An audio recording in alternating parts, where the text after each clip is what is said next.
الحمد لله الحنان المنان الذي خلق الإنسان وعلمه البيان، والصلاة والسلام على رسوله سيد الإنس والجان وعلى آله وأصحابه ذوي الخير والإحسان، أما بعد، فأعوذ بالله من الشيطان الرجيم. بسم الله الرحمن الرحيم. فليحذر الذين يخالفون عن أمره أن تصيبهم فتنة أو يصيبهم عذاب أليم.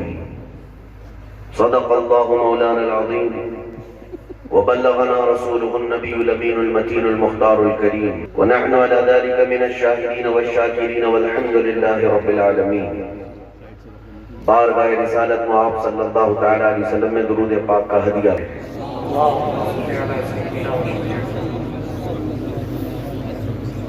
اللهم صل على سيدنا ومولانا محمد معدن الجود والكرم وآله وأصحابه الكرام وابنه الكريم، وبارك وسلم صلاة دائمة سرمدا أبدا. عزیزان گرامی وقار، کمبل کی سرزمین پر آج یہ جو سروں کا سمندر نظر آ رہا ہے، یہ کسی دنیا دار یا کسی نیتا کے لیے نہیں، میرے مصطفیٰ کے نام پر آیا ہے. لوگوں نے ریلیاں دیکھی ہوں گی، 400-500 روپے جمع کر کے نوٹ بانٹ کر ووٹ لینے والی ریلیاں تو دیکھی ہوں گی، لیکن میں انہیں دعوت نظارہ پیش کرتا ہوں. یہ غریب مسلمان جو سخت ٹھنڈیوں کی رات میں بھی اگر کسی کے لیے جمع ہو سکتے ہیں تو اسے گنبد خضرا کے الحمدللہ یہ جذبہ سدا اللہ تعالیٰ ہم سب کا سلامت رکھے، اور آپ کو اللہ تعالیٰ اسی جذبے پر قائم رکھے.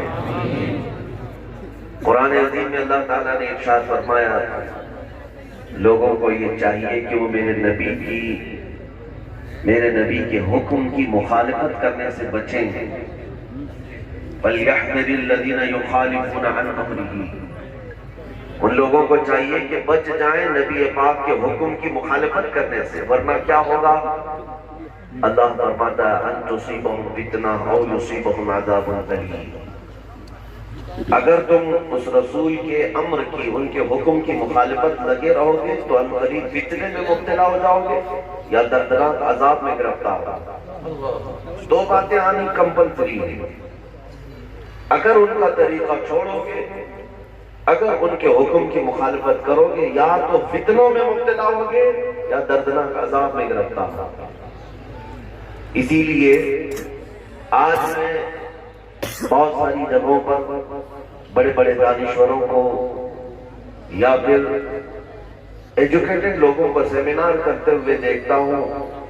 مسلمانوں کی پسماندگی کو عروج دینے کے لیے وہ بڑے بڑے سیمینار بھی کرتے ہیں، اس میں ایڈوکیٹ بھی آتے ہیں، اس میں ڈاکٹرز انجینئر سب جمع ہو کر کے سر جوڑ کر کے بیٹھتے ہیں اور معاملات ڈسکس کرتے ہیں. کئی جگہوں کی خبریں آئی کہ مسلمان آخر کیوں پسماندہ ہے، مسلمان کیوں آخر ذلت کی طرف جا رہا ہے، کیوں اس طرح ٹھوکروں پر جی رہا ہے. اس پر بہت سارے بڑے بڑے دانشور اپنے اپنے فیصلے دیتے ہیں، لیکن برسوں پہلے ہی اقبال نے کہا تھا، سبب کچھ اور ہے جسے تو خود سمجھتا ہے.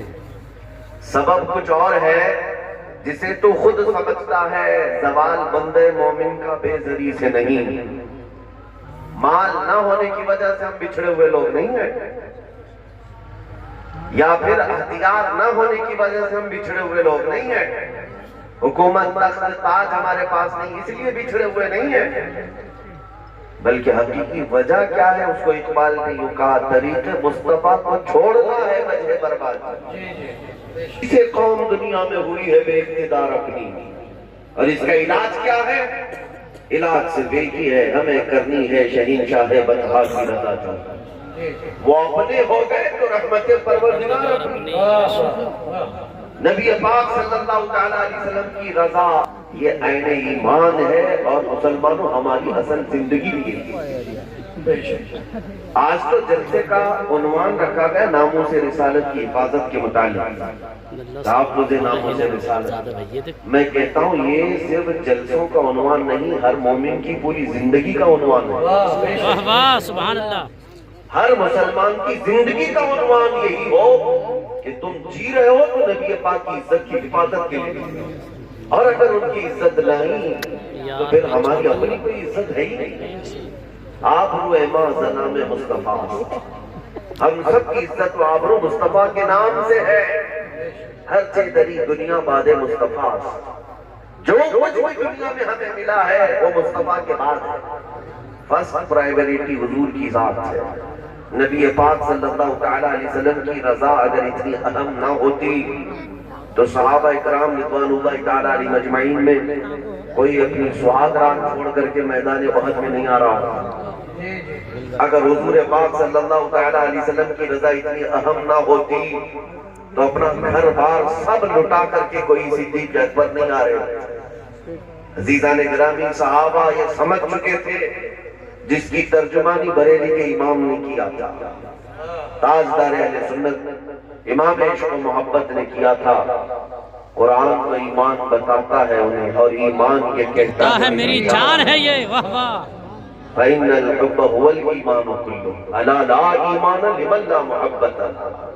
یا اللہ نے فرمایا فَإِنَّ الْحُبَّ هُوَ الْإِيمَانُ كُلُّهُ، ان سے محبت ہی پورا ایمان ہے. اور خبردار جس کے سینے میں ان کی محبت نہیں اس کا ایمان ہی نہیں. اور اسی کی ترجمانی کرتا ہے اقبال، بمصطفیٰ برساں خیش کی تھی ہم آؤں گربعون رسیدی تمام ملہبی. اپنے آپ کو نبی پاک کے قدموں تک پہنچا دو، یہی دین ہے. اور اگر ان تک نہیں پہنچ سکے تو زندگی ابو لہب کی طرح ہے. عزیزان گرامی اوقات، ہماری اپنی زندگیاں جو ہمیں ملی ہے وہ کیا عیش و عشرت کے لیے ملی ہے؟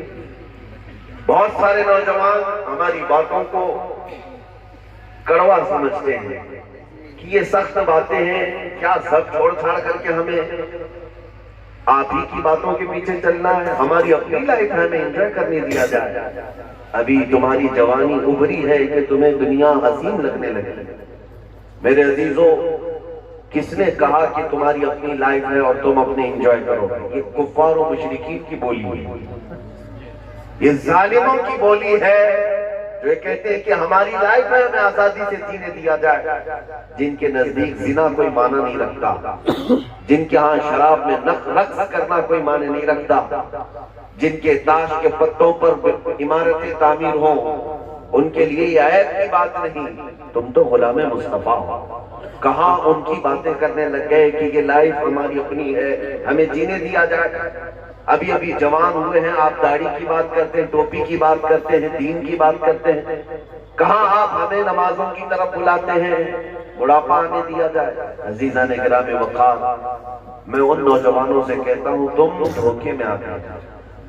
تم ان کفار و مشرکین کی تقلید کرتے ہوئے یا ان کے پیچھے چلنے کی کوشش کرتے ہوئے اپنے آپ کو بھلا دیا. تمہاری اصل کیا تھی؟ زندگی یہ نہیں ہے کسی کے لیے، زندگی ہے نبی کی، نبی کے لیے. یہ مرشد گرامی حضور تاج الشریعہ بدر الطریقہ رحمۃ اللہ تعالیٰ نے اپنے آخر زمان میں یہ نصیحت کیا تھا، اے لوگوں جو یہ کہتے ہیں کہ ہماری اپنی زندگی ہمیں جینے دیا جائے اپنی مرضی کے مطابق، نہیں، تمہاری اپنی مرضی کے مطابق نہیں، تم جیو تو مصطفیٰ کی مرضی کے مطابق. زندگی یہ نہیں ہے کسی کے لیے، زندگی ہے نبی کی، نبی کے لیے. نہ سمجھ مرتے ہیں زندگی کے لیے، جینا مرنا ہے سب کچھ نبی کے لیے، نبی کے لیے. اور ان کے دادا امام اہل سنت فرماتے ہیں دہن میں زبان تمہارے لیے، بدن میں ہے جان تمہارے لیے. ہم آئے یہاں تمہارے لیے، اٹھے بھی وہاں. ہمارے پاس جو کچھ بھی ہے یا رسول اللہ وہ سب تمہارے لیے، ہمارا اپنا کیا.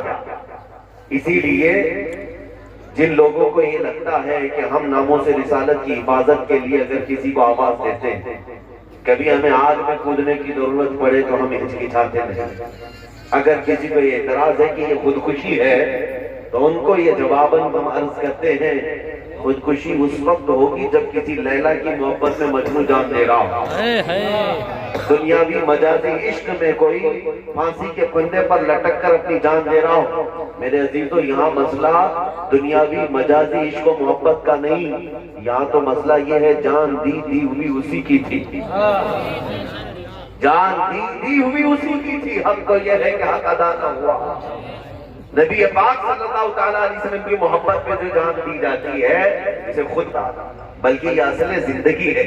اور حضور تاج الشریعہ رحمۃ اللہ تعالیٰ علیہ فرماتے ہیں تیرے دامن کرم میں جسے نیند آ گئی، یا رسول اللہ تیرے دامن کرم میں جسے نیند آ گئی ہے وہ فنا نہ ہوگی، اسے زندگی ملی۔ اللہ اکبر، یا رسول اللہ،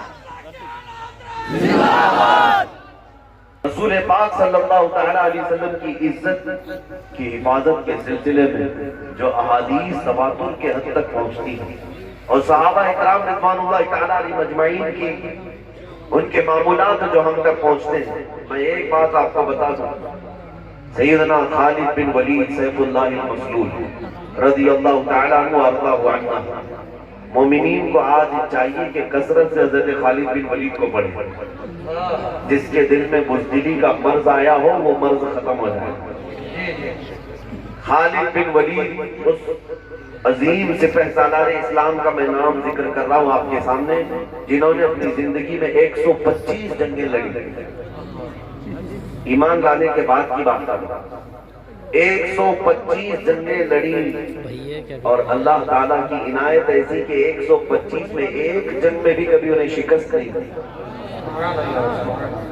عزیزان گرامی، یہ رسول اللہ صلی اللہ تعالیٰ علیہ وسلم کے جانثار صحابہ میں سے ایک ذات کا ذکر کر رہا ہوں۔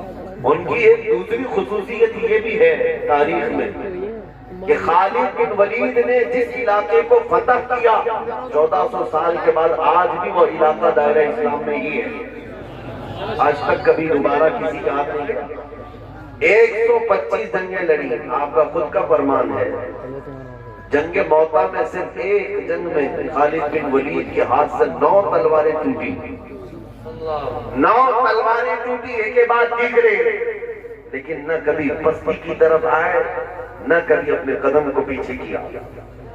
9 تلواریں ٹوٹنے کا مطلب سمجھتے ہیں آپ؟ ان کی ایک تلوار 35 کلو کی ہوتی تھی، ہاں حضرت خالد بن ولید رضی اللہ تعالیٰ، اور ان کا جو ڈھال پکڑنے کا ہے وہ بھی 25 کلو کا، یہ دونوں ہاتھوں سے پکڑ کر، اور زندگی ان کی جب اختتام پر آئی آپ نے فرمایا میرے پورے بدن پر ایک بالشت جگہ بھی باقی نہیں جہاں تیر یا نیزے کا زخم نہ ہو۔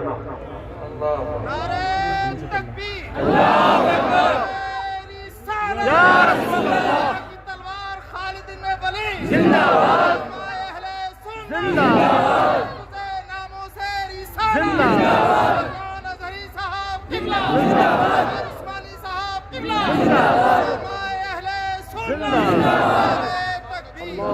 سیدنا خالد بن ولید رضی اللہ تعالیٰ عنہ کا ذکر ہم بڑے ادب سے کرتے ہیں۔ سنیے میرے عزیزوں، 125 جنگیں، اس میں کسی میں شکست نہیں، اور پورے جسم پر زخم اتنے کہ ایک بالش برابر جگہ بھی کہیں باقی نہیں ہے، لیکن آپ کی تاریخ لکھنے والوں نے لکھا ہے کہ سیدنا خالد بن ولید جہاں جاتے تھے